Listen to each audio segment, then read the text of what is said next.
Welcome back to the Ministry of Guitar, Singapore, one of Asia's finest guitar collections. Today we have a treat for you. Firstly, look at the color of the case. This is not a normal color. PRS cases can be very special, as you can see, but this is something else. In fact, this is the only one I've ever seen of this color. The second thing that makes it special is what you see over here. It's a private stock, PRS Private Stock 2018 7-string Custom 24. And it's not only that, there is an additional twist, an option that you don't normally get on Custom 24s. Let's open this thing up.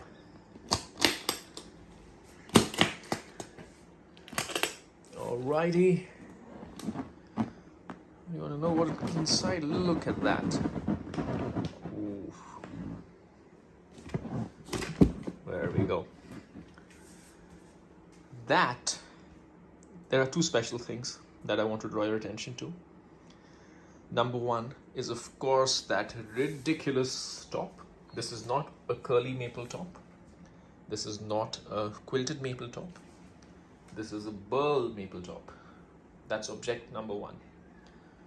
Object number two is, look at that bridge. That is not a regular PRS bridge. That is a hardtail.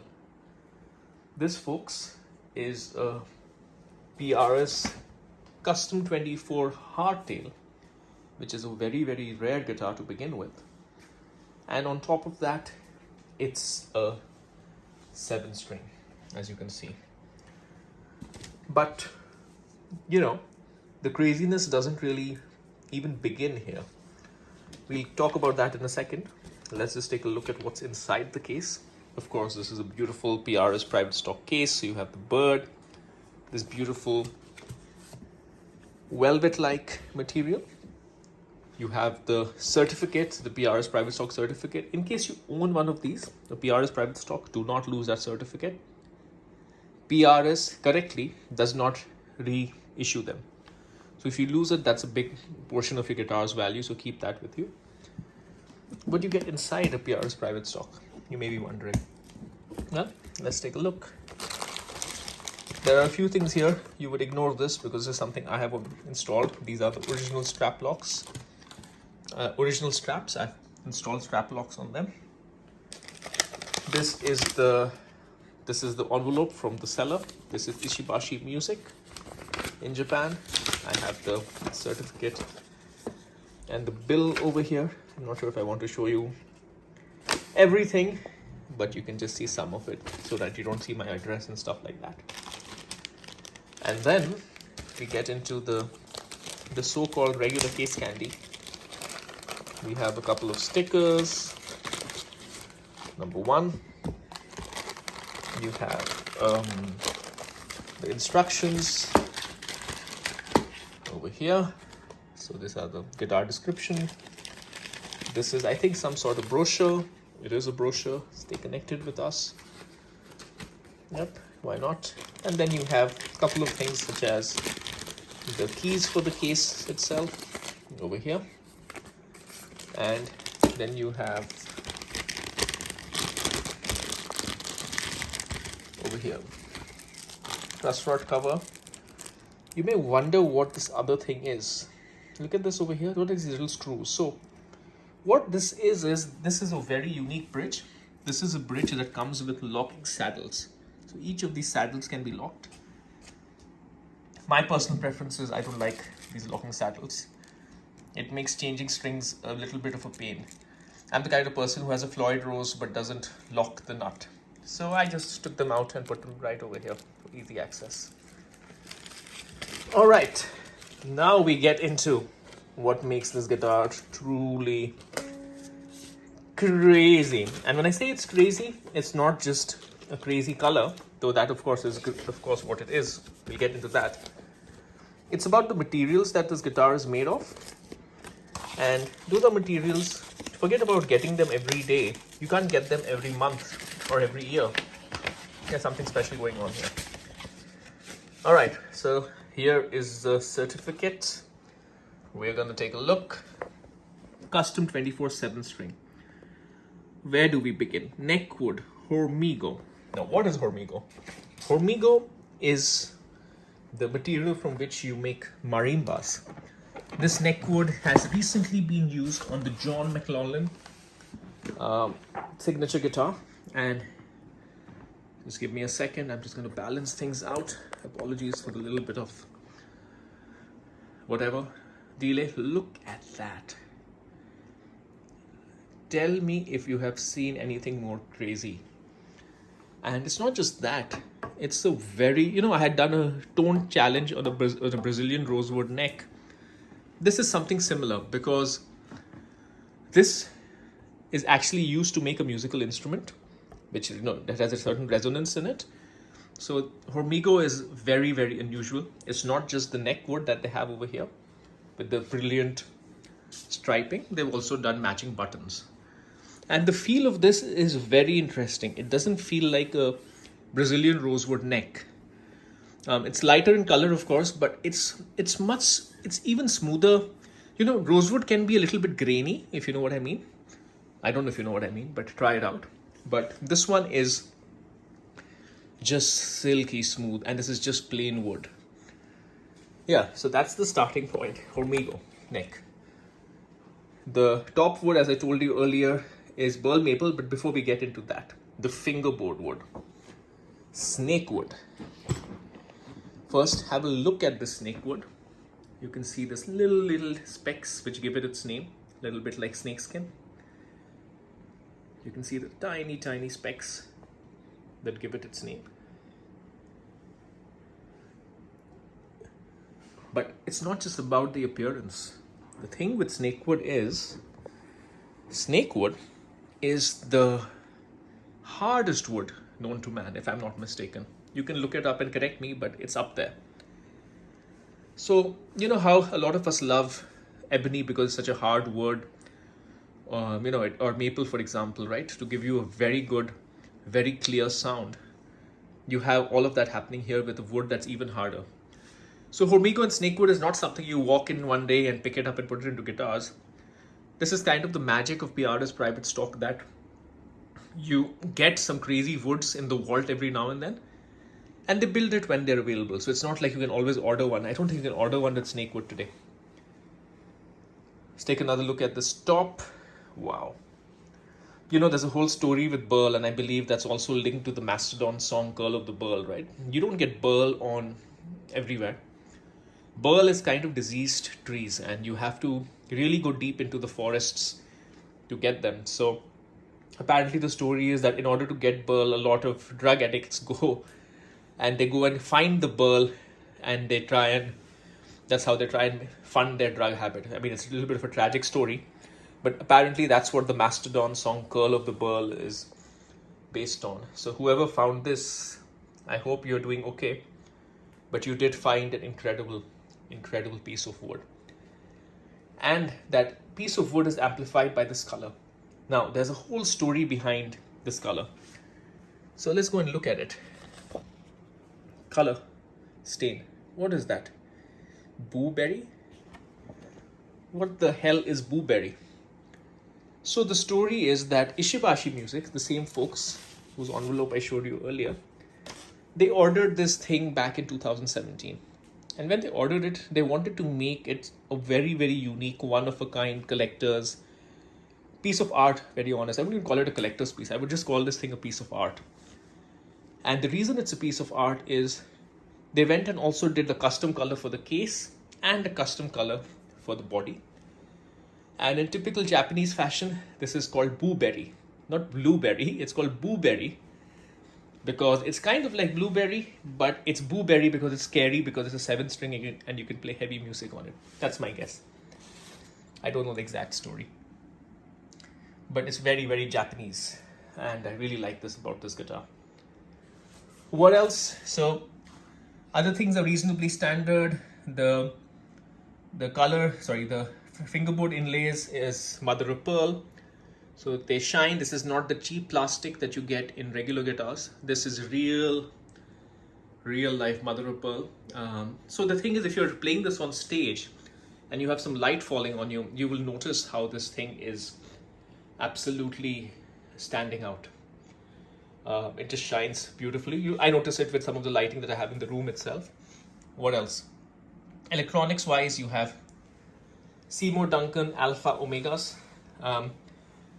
To be very honest, they are not my favorite pickups. I significantly prefer bare knuckles. In fact, the other private stock, I have 2 other private stock 7 strings, but that one over there has bare knuckle juggernauts on it.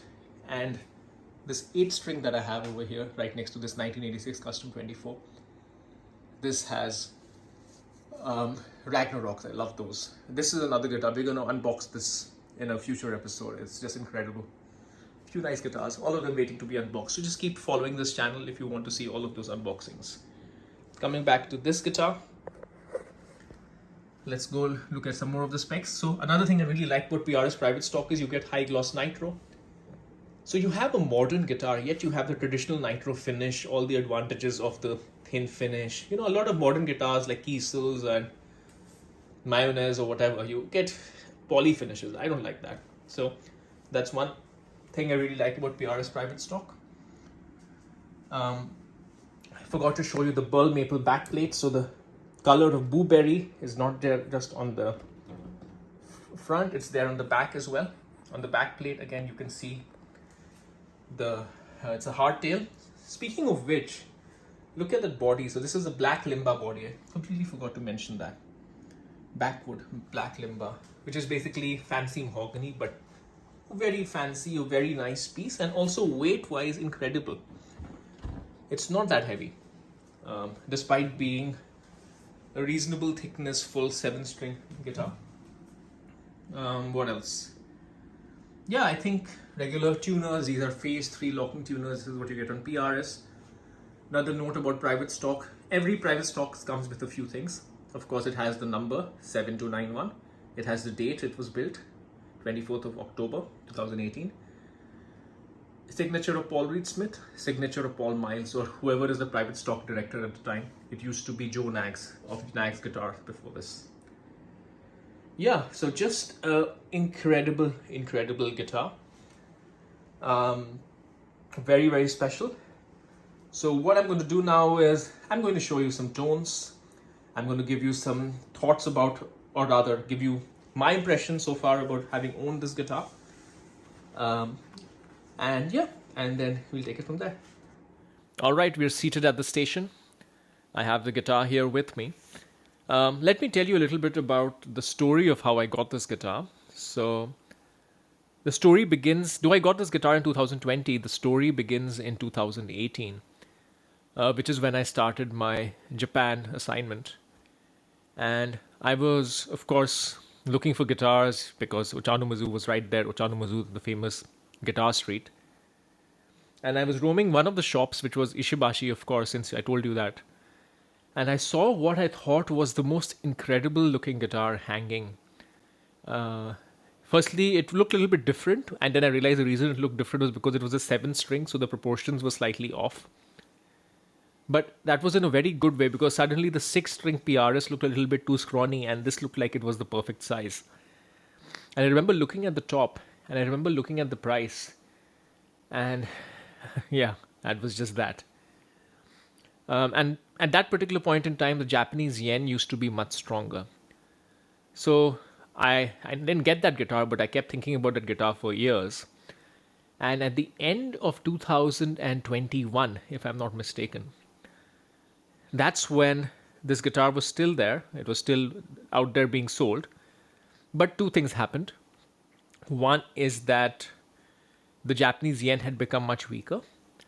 The second thing that had happened is that they were offering a discount on the guitar, because at the end of the day, they were having some sort of Christmas sale or something. So they were having some sort of discount. So all of a sudden, the math, though it was still not very compelling math, it sort of made sense. So I went ahead and got it. I think I still paid the equivalent of, I think, about 1.4 million Japanese yen, whatever that is. Originally, this guitar was priced at about 1.9 million Japanese yen. So you can do the math at the time periods. So, yeah, I was very, very It was a little bit of a stretch, but at the end of the day, sometimes you do what you got to do. These sort of guitars you don't come across them often. PRS does not make very much extended range guitars. It makes, of course, the SE, the SE7, the Mark Holcomb. But made in USA, they don't make them. And for private stock, which is made in USA custom shop, they do make them only on special order. And those are few and far in between, so I had to get this guitar. Overall, in terms of playing, there's one important thing to note about this guitar. It's a 25-inch scale length. What does that mean? Typically, you have longer scale lengths on 7-string guitars because of the low B string. This one has a conventional PRS 25-inch scale length. It's a controversial choice, but when you actually play the guitar, you realize that it is perfect. And you will be surprised to know that I actually keep this guitar half a step down. So this is in B flat. So B flat and then E flat for the top 6 strings. It actually feels a little bit too tight to me in E, even with regular 10 to 46 and a 56 at the bottom. So I actually keep this in E flat. That's where this guitar kind of lives for me. And yeah, the sound of the guitar by itself is a very, very clear but fat sounding guitar. So often a lot of modern guitars, you will find that they are, if you think of like guitars that have Fishmans in them, or in general, any guitar that purports to be modern, they are very, very bright usually. This is not a bright guitar. This is fat. I wouldn't call it dark, but it is definitely thick. So that's a defining characteristic, and that gives it a very, very different sound compared to some of the other 7 strings that I have. And I really like it because this makes this a 7-string that you don't necessarily need to play metal on. In fact, I barely play metal on this. I would argue that it is not the most suited for metal, even though it has Seymour Duncan Alpha Omegas in it. It is more suited for as an all-round balanced guitar. I mean, you can play even a little bit of jazz. So I just roll off so I have a clean tone going on. I'm just going to roll off the tone, and then you get a beautiful, not a great jazz player. You get that sense, right? You get a really nice fat sound.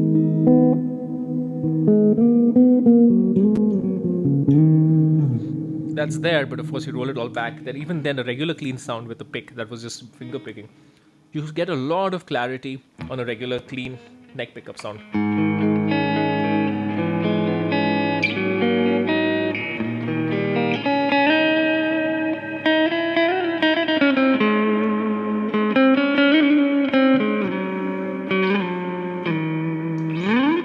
That's one thing I really like about it. It does take gain well, but again, this will give you that fat sound. So this is probably a guitar where you do get that less polished kind of a, if you want to play something like, that famous riff. This guitar does that famous riff really, really well. Hopefully the volume is not too bad.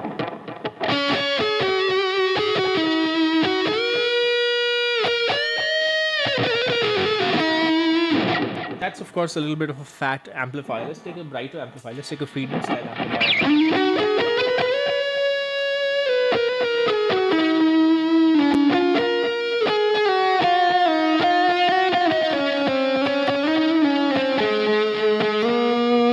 So you never truly lose that fatness. It is very, very nice. So it's a very good rock guitar. It's a very good pop guitar.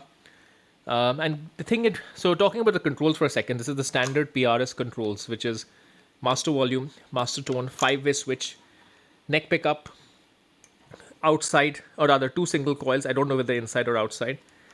Both pickups together, neck single coil with bridge humbucker, bridge humbucker. Those are the 5 positions. And you can just tell, again, I'm just going to give you a nice clean sound. And you can just hear all of them. And it's very balanced. So this is the first one. Neck pickup.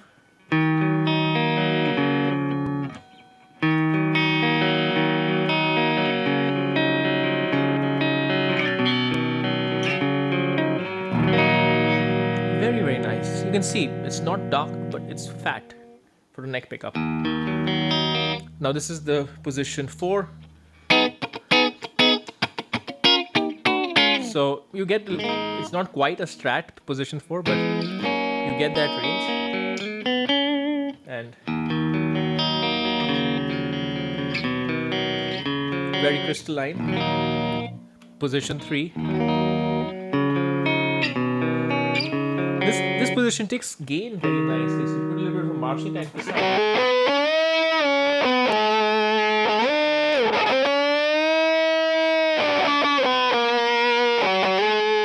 So nice, fat, and a lot of resonance.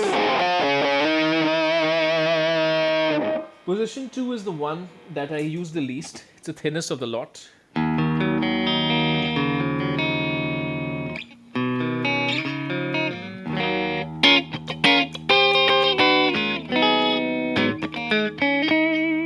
Wonder if I can do that. Let's try that out. That was just a Marshall with the tube screamer. I'm going to pick up the tube screamer slip.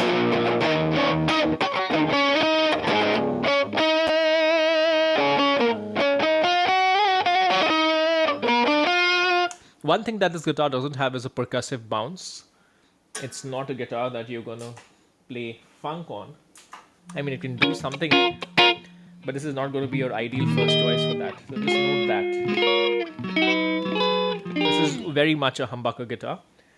And then the bridge position is where it's at, so you get great rock sounds. So, you know, that famous song. So, it doesn't have that much bite. As I was saying, it's a balanced guitar. So this is not a very bright guitar that's going to cut through your ears. This will sit very well in the middle of a mix. So imagine a band where you have one Fender style guitar. This is really sitting purely in the Les Paul land. And I think it's got a lot to do with the choice of pickups, the construction. And the thing to note about 7-string guitars, and I'll say two things. I'll talk about the neck, and I'll also tell you a little bit about how that neck affects the sound. All 7-string guitars, by nature of being a wide neck, have a thicker neck. They are all fat-necked. The thinnest one is something like an Ibanez Universe, the original one. Now they make it much thicker because that original neck was too thin and too fragile. So because all 7-string guitars have fat necks to begin with, they all have a fat sound.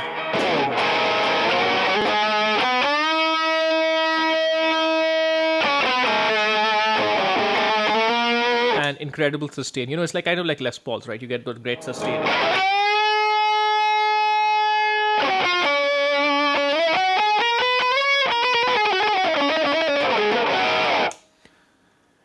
The width of this neck and the profile of this neck is what's called pattern thin 7-string. So it's a standard PRS neck. The way to think of it is it's a C-shaped neck. Yes, it's definitely C-shaped. It's not flat. It is not very thick. It is as thin as a pattern thin neck if you play a Tremonti or a Custom 24. It's the same depth of the neck, but it's wider. That's just the simplest way I can describe it. It's a very, very comfortable neck. And that kind of brings me the point of this particular guitar. Not that it's a mass model, but just to know, the 25-inch scale PRS 7-string is an incredible guitar for 6-string guitarists who want to play 7-string and are not playing it because they want to play metal. They just want to try out a new instrument, get a lot of range, and honestly, for me, 7-string guitars aren't really even that much about metal. So for me, what I usually do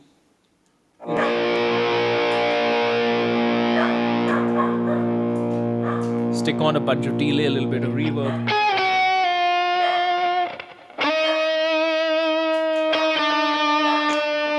Put it in the position 4.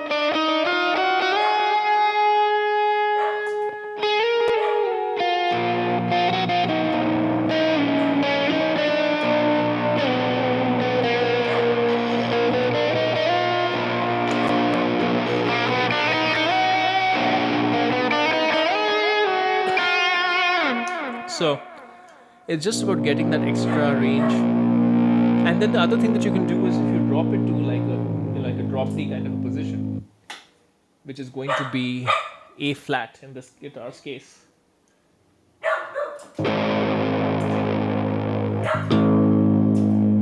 You get this ability to get these beautiful dropped chords. So this is so beautiful, right? So it's just